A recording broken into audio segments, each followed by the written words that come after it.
안녕하세요. 뜨는 아침 묵상 이성원 목사입니다. 오늘 하루 저와 여러분의 삶에 하나님의 은혜가 충만하시기를, 그래서 오늘 묵상한 말씀으로 이 하루 좀 힘을 얻고 용기를 내보고 좀 멋지게 살아가는 그런 하루가 되셨으면 좋겠습니다. 오늘 함께 나눌 말씀은 레위기 4장 1절에서 4절 말씀입니다. 여호와께서 모세에게 말씀하여 이르시되 이스라엘 자손에게 말하여 이르라. 누구든지 여호와의 계명 중 하나라도 그릇 범하였으되 만일 기름 부음을 받은 제사장이 범죄하여 백성의 허물이 되었으면 그가 범죄한 죄로 말미암아 흠없는 수송아지로 속죄 제물을 삼아 여호와께 드릴지니 그 수송아지를 회막문 여호와 앞으로 끌어다가 그 수송아지의 머리에 안수하고 그것을 여호와 앞에서 잡을 것이요. 아멘. 우리는 지난 시간 번제, 소제, 화목제 함께 나누었고요. 오늘은 속죄제입니다. 많은 사람들이 이 죄책감에 시달리면서 살아가곤 하는데 두 가지 이유라고 봐요. 첫 번째는 내가 어떤 치명적인 실수, 내가 생각했을 때 어떤 치명적인 잘못, 내가 그때 그거 그렇게 하지 말았어야 되는데, 내가 도대체 왜 그랬을까 하는 나의 실수에 대한, 나의 잘못에 대한 그 후회, 그것이 더 깊어지면 이게 죄책감이 되어서 나를 못 살게 구는 거예요. 내 발목을 막 잡는 거예요. 그렇게 죄책감에 시달리는 경우 있고요. 두 번째는 내가 당한 일인데, 이건 분명히 내가 당한 일임에도 불구하고 그것에 대한 수치심을 느낄 때, 예를 들면 성추행을 당했거나 어렸을 때 성폭행을 당했거나 이런 일들로 인해서 내가 계속 죄책감에 시달리는 거예요. 나에게 왜 그런 일이 생겼을까? 내가 도대체 어떻게 보였길래? 내가 무슨 잘못을 했길래? 이런 마음으로 죄책감에 시달리는 거죠. 실제로 저와 상담했던 어떤 한 자매가요, 초등학교 6학년 때 성폭행을 당한 거예요. 친구들과 재밌게 놀고 이제 집으로 가느라고 골목길을 이렇게 들어오는데 어둑어둑하잖아요. 갑자기 누군가가 덮치면서 자신을 폭행한 거예요. 불가항력적이었어요. 거부할 수도 없고 밀쳐낼 수도 없고 저항할 수도 없고, 그렇게 일방적으로 당하고 집에 들어왔는데 딸의 모습을 보니까 이게 심상치 않으니까 아버지가 바로 방으로 들어오라고 하고, 무슨 일이 일어나냐. 딸의 이야기를 다 듣고는 이 아버지가 뭐라고 했냐면, 왜 너는 밤에 혼자 다니냐.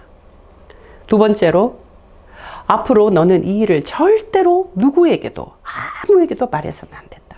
세 번째로, 늘 너는 너 스스로 부끄럽다 여기며 살아야 된다. 이 일이 있고 난 다음에 이 자매가 스스로 생각했다고 해요. 내 인생에 결혼은 없고 내 인생에 아들, 딸, 자식은 없다. 나는 혼자 평생 홀로 살아야 된다. 그러면서 발버둥을 치면서 살아갔다고 해요. 고등학교, 대학교, 이 남자친구들이 생길 나이잖아요. 자신에게 대시하고 뭔가 마음을 표현하는 그런 형제들이 있었다고 해요. 다 밀쳐내는 거예요. 다 차단시켜버리는 거예요. 왜? 내 과거가 있으니까. 다 떨쳐내버리고 나는 혼자. 그러던 중에 대학 시절에 한 형제가 굉장히 열정적으로 구애를 한 거죠. 너무 뜨겁게, 너무 지속적으로 자신에게 마음을 표현하니까 이 자매도 이 형제가 좋은 거예요. 그래서 내 마음도 막 흔들리는데 내 과거가 있잖아요. 이 자매가 그렇게 생각했답니다. 아마도 이 형제는 내 과거를 들으면 나를 떠날 거야. 그러고는 차일피일 미루다가 도저히 안 되겠다. 내가 이제 털어놔야 되겠다. 그러고는 이 형제에게 자신의 과거 이야기를 다 한 것이죠. 자기 이야기를 듣자마자 이 형제가 펑펑 울면서 이 자매를 끌어안는 거예요. 그건 네 잘못이 아니라고. 그것은 절대로 너의 잘못이 아니라고. 그 나쁜 놈이 문제인 거지 너는 절대로 잘못이 없다고. 그러고 펑펑 우는 거죠. 결혼을 했습니다. 아무리 사랑해서 결혼을 했지만 살다 보면 싸우죠. 갈등이 생기죠. 그런 충돌이 생길 때마다 이 자매는 불쑥불쑥 올라오는 거예요. 내 남편이 나의 과거의 일이 다시 생각나서 나를 냉대하는 거 아닌가. 나에게 불만을 가지는 거 아닌가. 이런 식으로 마음을 표현하는 거 아닐까. 계속 그 마음이 떠나지를 않더라는 거예요. 이후에 신앙생활을 했음에도 불구하고 하나님 앞에 내 과거가 늘 해결되지 않는 모습으로 나는 계속 이 트라우마에 시달리고 있더라는 거죠. 그래서 저에게 상담 요청을 했습니다. 실제로 적잖은 사람들이요, 어렸을 때의 기억, 과거의 기억에 많이 시달리고 그것이 오늘 내가 살아가는 삶에도 큰 영향을 주곤 합니다. 좀 전에 그 자매, 그 아버지는 이 딸의 인생을 망치려고 그렇게 말씀하신 것은 아닐 거예요. 나빠서 그런 게 아닐 거예요. 오히려 딸을 위하는 마음이 아주 극진하셨을 거예요. 너 절대로 이야기해서는 안 된다. 딸을 위하는 말씀이셨을 거예요. 그런데 딸을 위한다고 하시는 그 말씀이 딸에게는 수치스러운 일, 내가 큰 잘못을 범한 일, 나에게 책임이 있는 일로 전달이 되면서 이 딸은 그 이후로 내가 나를 받아들이지 못해요. 내가 나를 인정하고 내가 나를 존중하는 그런 삶을 살아가지를 못해요.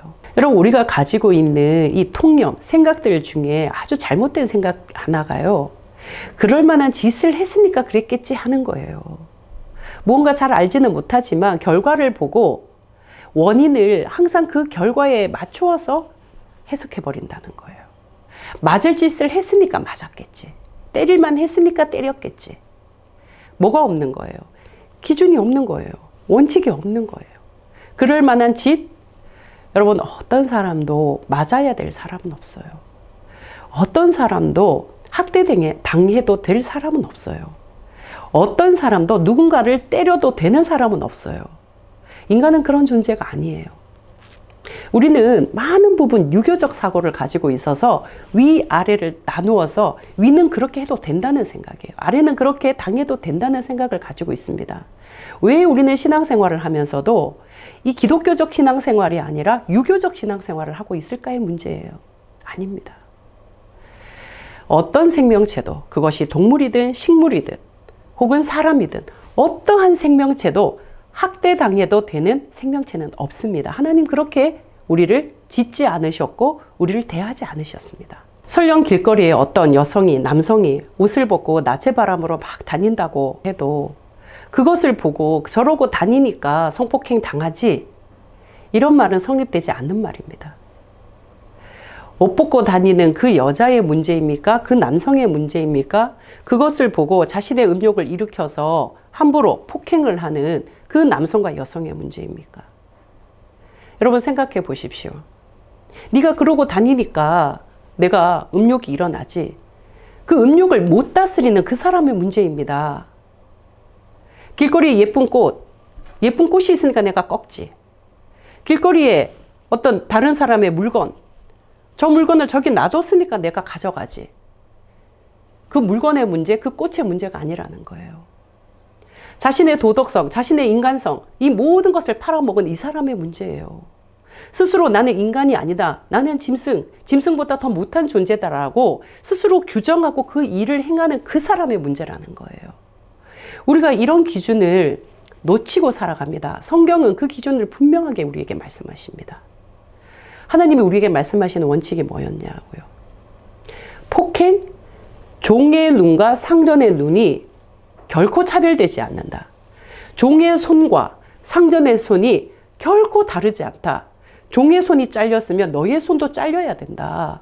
생명의 가치는 평등하다라는 거예요. 그게 하나님께서 우리에게 가르쳐 주신 기준입니다. 내가 폭행을 당했어요. 당한 사람이 죄책감을 가지고 살아가야 될 이유가 없습니다. 누군가를 성폭행했어요. 그것을 자신의 영웅담아 막 말하는 그 사람은 제정신 아닌 거예요. 말할 가치가 없는 거예요. 스스로 나 인간 아니에요 라고 말하는 거예요. 그럼에도 불구하고 우리 사회가 얼마나 그런 것들로 얼룩지겠습니까? 얼마나 약자들의 수치심을 계속 일으켰습니까? 다시 돌아가서 그 아버지의 조금 부족한, 잘못된 그런 도덕관과 성윤리의식이 결국 이 딸의 인생을 어떻게 망가뜨렸냐면요. 의도는 아니셨으나, 딸을 위한다고 하신 말씀이셨으나 이 자매를 극심한 공황장애로, 우울증으로, 대인기피증으로, 결혼 거부감으로 딸의 인생을 긴 시간 괴롭혔다는 것이죠. 그렇다면 이 딸, 이 자매에게 필요했던 것은 뭐였을까요? 바로 그 형제가 해줬던 말, 괜찮아. 그것은 너의 잘못이 아니야. 네가 그 순간 얼마나 무서웠겠니? 얼마나 두려웠겠니? 얼마나 아팠겠니? 괜찮아. 그 나쁜 일을 한 그 사람이 책임을 져야 되고 그 사람이 벌을 받아야 돼. 바로 이 기준, 원칙, 이것을 이 자매에게 심어줘야 되는 거예요. 분명하게 너의 잘못이 아님을 알려주고 이것의 책임은 오로지 그 사람에게 있음을 알려줘야 되는 거예요. 여러분, 우리가 살아가면서 이런 유사한 일들을 얼마나 많이 겪습니까? 내 안에는 분명히 화가 나요. 내가 생각하기에는 부당해요. 이건 차별이에요. 너무 억울해요. 할 말이 너무 많지만 말할 수가 없습니다. 사회 통념이 그러하고 사람들의 시선이 그러하고 이 분위기와 흐름이 그러해서 내가 여기에 발목이 탁 묶여버리는 순간 내가 할 말이 있지만 할 수가 없는 거죠. 그리고 이것이 오히려 반대적으로 내 안에 죄책감이 막 드는 것이죠. 여자가 말이야. 며느리가 말이야. 아들이 돼서 말이야. 어떻게 자식이, 어떻게 부모가. 이런 이야기들에 휩싸이기 시작하면서 내 안에는 죄책감으로 계속 나를 묶어낸다는 것이죠. 뿐만 아니라 나의 잘못으로 인한 일들, 순간 욱해서 뭔가 실수를 했거나 순간 이 이성적인 것이 작동이 되지 않고 뭔가 이성을 잃고 행동해버린 것들, 그런 것들로 인해서도 우리는 굉장한 죄책감에 시달리곤 합니다. 여러분, 이럴 때 뭐가 필요한가요? 이런 마음이 들 때 어떻게 해줬으면 좋겠다 싶은가요? 괜찮아. 그거 너 잘못 아니야. 네가 책임질 부분 아니야.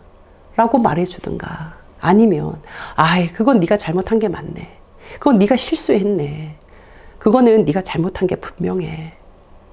그렇지만 괜찮아. 용서를 구하고 다시 시작하면 돼. 새로운 모습을 보여주면 돼. 이제 그 일을 반복하지 않고 새롭게 시작하면 돼. 깨끗하게 선 그어주는 거예요. 깨끗하게 선을 긋고 다시 출발점에 서게 하는 일. 여러분, 속죄제가 바로 그런 것입니다. 우리는 속죄제가 굉장히 어렵고 낯설게 느껴져요. 왜냐하면 그 형식을 지금은 쓰지 않거든요. 그 형식을 지금 그대로 우리가 재현하고 있지 않거든요. 그러니까 지금 사라진 것, 우리가 사용하지 않는 것을 자꾸 이야기하고 말하니까 이게 굉장히 낯설고 어려워요. 그런데 형식은 바뀌었을지라도 내용과 그 담긴 의미는 그대로입니다. 전혀 다르지 않습니다. 뭔가요? 제로 세팅입니다. 그건 너의 잘못이 아니야 라고 말해주는 시간. 그것은 너의 잘못이니 다시 시작해 라고 말해주는 시간. 바로 그것이 속죄제인 것입니다. 하나님께서 속죄제를 통해서 이스라엘 백성들에게 전하고자 하시는 말씀은 무엇인가요? 여러분, 속죄제는 번제나 화목제와 달리 의무제사입니다. 반드시 해야만 하는 제사이거든요. 그 속죄제를 통해서 하나님은 죄책감에 시달려서 그 죄의 굴레에 빠져 살지 말아라. 나와라. 벗어나라. 그리고 새롭게 시작하라. 바로 이것이 속죄제에 담겨 있는 의미입니다. 죄를 해결하는 사람이 되라는 거예요. 죄에서 벗어나는 사람이 되라는 거예요. 죄를 이겨내는 사람이 되라는 거예요. 죄에서 떠나는 사람이 되라는 거예요. 그렇기 위해서는 제로 세팅, 바로 리셋 버튼이 필요한 거죠. 속죄제라는 것은 하나님께서 우리에게 주신 리셋 버튼과 똑같은 거예요. 리셋 버튼 하면 0이잖아요. 제로의 상태에 있는 것이잖아요. 마이너스 계속 그것에 연체 하는 것이 아니라 제로 세팅, 리셋으로 제로 세팅을 하면서 새로운 사람, 새로운 삶, 새로운 인생을 살아라는 하나님의 뜻이 이 속죄제에 담겨 있는 거예요. 사랑하는 뜨아 가족 여러분, 우리가 기억해야 될 것은 무엇일까요? 하나님이 소를 좋아하시는 분인가요? 양을 원하시는 분이신가요? 염소를 즐겨 하시는 분이신가요? 피 흘리기를 기뻐하시는 분이실까요? 아닙니다. 하나님은 소나 양이나 염소나 피나 이런 것을 좋아하시는 분이 아니라 하나님은 우리가 새로운 삶으로 나아가기를 원하십니다. 하나님은 우리가 과거나 어렸을 때 그 나쁜 기억으로 말미암아 그것에 그 죄책감에 계속 둘러싸여서 그 굴레에서 벗어나지 못하고 자신의 삶을 갉아먹는 그러한 삶을 살기를 원하지 않으십니다. 다시 새로운 삶, 다시 시작하는 삶, 다시 용기를 가지고 한 스텝 밟아보는 그러한 삶을 살아가기를 원하십니다. 그러기에 하나님은 우리에게 리셋 버튼을 눌러주시는 거예요. 제로로 만들어주시는 거예요. 다시 시작해. 없어. 쌓인 거 없어. 마이너스 없어. 0. 다시 시작해. 그런 의미에서 레위기는 은혜의 책입니다. 레위기를 한마디로 요약하면 하나님의 은혜입니다. 곳곳에 우리의 삶에 구석구석에 세밀하게 이 은혜를 흘려보내 주심으로 새 출발하라고요. 새롭게 살아가라고요. 털어버리고 과거의 상처 아픈 기억들 벗어버리고 털어버리고 새로운 삶으로 나아가라는 하나님의 격려와 응원입니다. 이 격려와 응원을 오늘 하루는 만끽하며 살아갈 수 있었으면 좋겠습니다. 여러분 뒤에서, 여러분 옆에서, 여러분 위에서 하나님이 힘내, 힘내, 잘하고 있구나, 괜찮다, 일어서라 하는 그 응원의 메시지가 들려지기를 주님의 이름으로 축복합니다. 기도하시겠습니다. 사랑하는 하나님, 오늘도 하나님의 말씀 속에서 하나님의 사랑과 은혜를 깨닫습니다. 속죄제를 통하여서 우리에게 베풀어 주신 하나님의 은혜와 사랑 잘 기억하게 하여 주셔서 오늘 하루 이 귀한 삶을 살아갈 때에 과거에 매이지 않게 하여 주시고 죄책감에 휩싸이지 않게 하여 주시고 내 인생을 갉아먹는 부정적인 마음보다는 하나님의 응원과 하나님의 격려를 민감하게 들으며 오늘 하루도 힘내어 살아가게 하여 주시옵소서. 예수 그리스도의 이름으로 기도합니다. 아멘.